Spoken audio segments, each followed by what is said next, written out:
Hi and welcome to the Ruby Tuesday. My name is Ruben and this is my review for Netflix's original series, The Umbrella Academy. This is how I structure my reviews. I give a short synopsis, then I talk about what I liked and did not, then I give a fun fact at the end before giving my rating. Review time. In 1989, 43 babies are born on the same day all around the world. The mothers are unconnected to each other and none of the mothers showed any signs of being pregnant the day before, and then they all kind of went bloop, here's a baby! 7 of the 43 babies are adopted by Sir Reginald Hargreaves, a billionaire industrialist. He creates the Umbrella Academy and prepares his children to save the world. What I liked.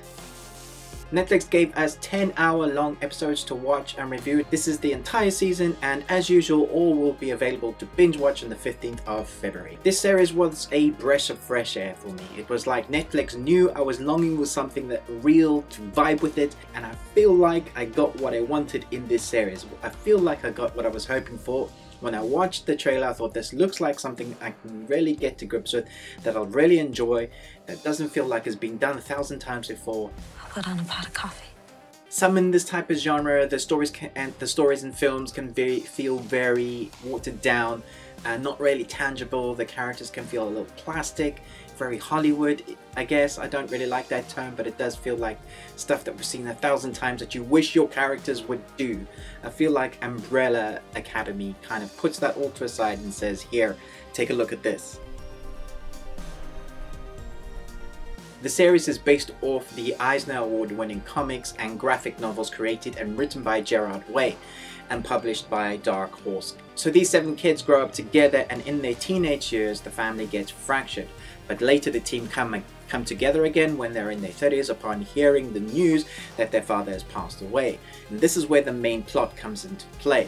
It's the main plot that drives the story forward and adds a sense of urgency in each episode. Something near in the future will trigger a global apocalypse, and that's what the team have to do. They have to stop this apocalypse. But the problem is the family is really messed up. Their upbringing was anything but normal. So how can they hope to save the world if they can't even hope to save themselves? And that's kind of the main arc. There was a moment in episode 1 about halfway through when I had a massive smile on my face and beamed across my face, and I knew that this was something that I was going to love. There's this moment where the episode jumps from character to character. There's kind of a score going on in the background and they're slowly defining who each character is. They're dancing to some music and I'm like, oh, I get what this character is going to be. I get what this character is going to be. And it was in that moment I thought, damn, I'm really going to enjoy this series.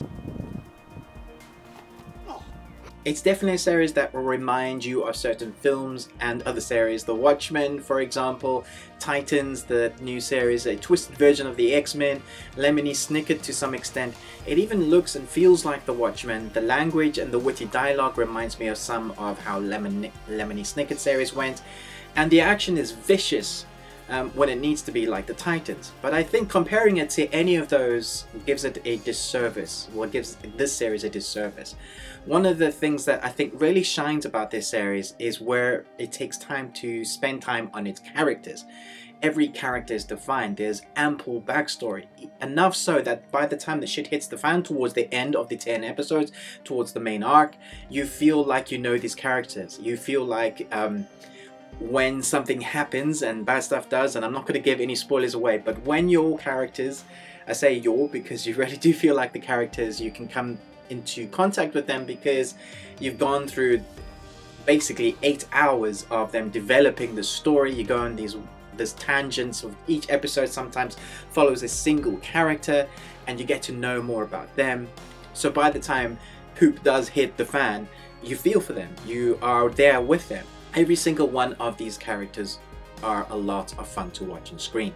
They have powers that are unusual, that we haven't seen a lot of. They are different and their personalities seem to match their powers. Some stand out more than others. Ellen Page is fantastic in this.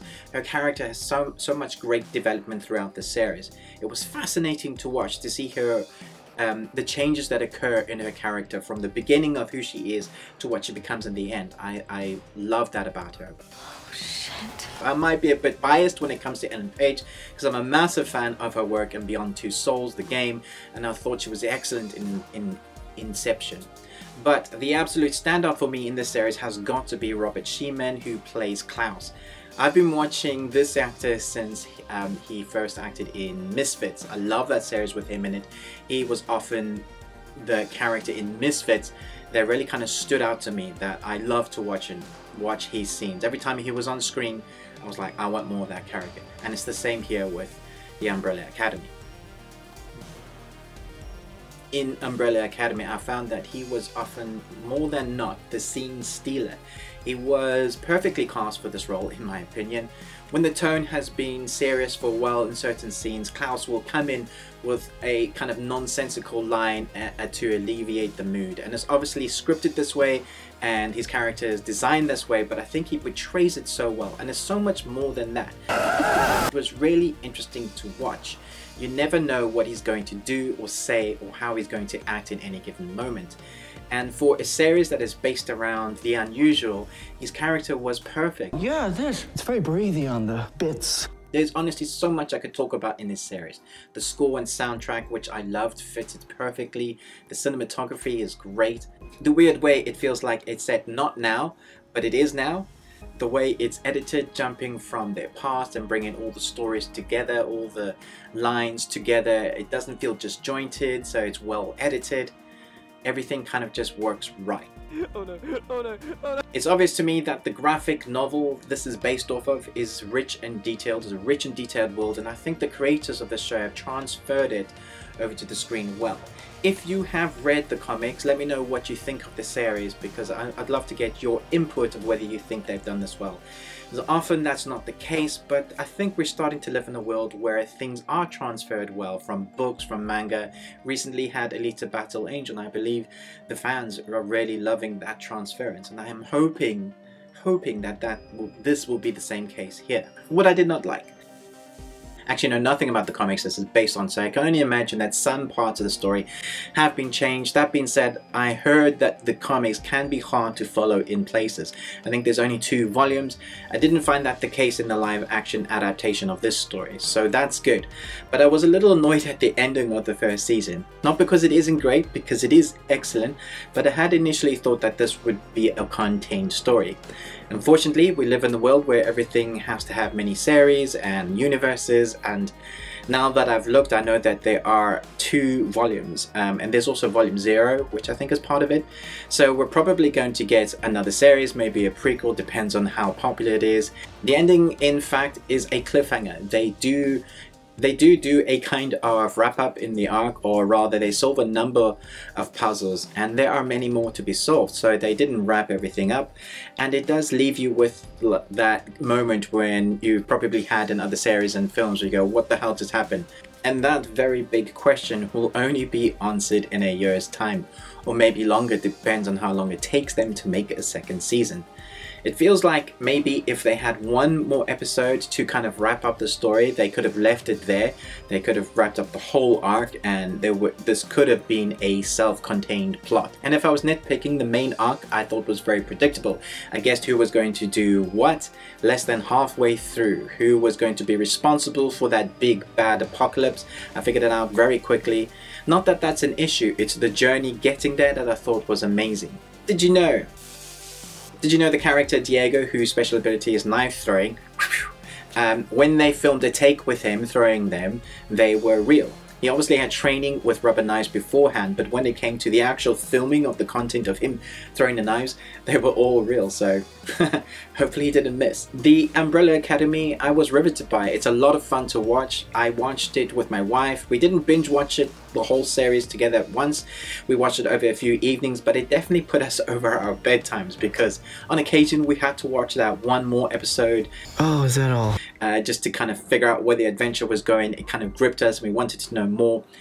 It's really well acted, the characters are easy to engage with, even the bad guys you end up feeling for, which is great. That means every side is well fleshed out.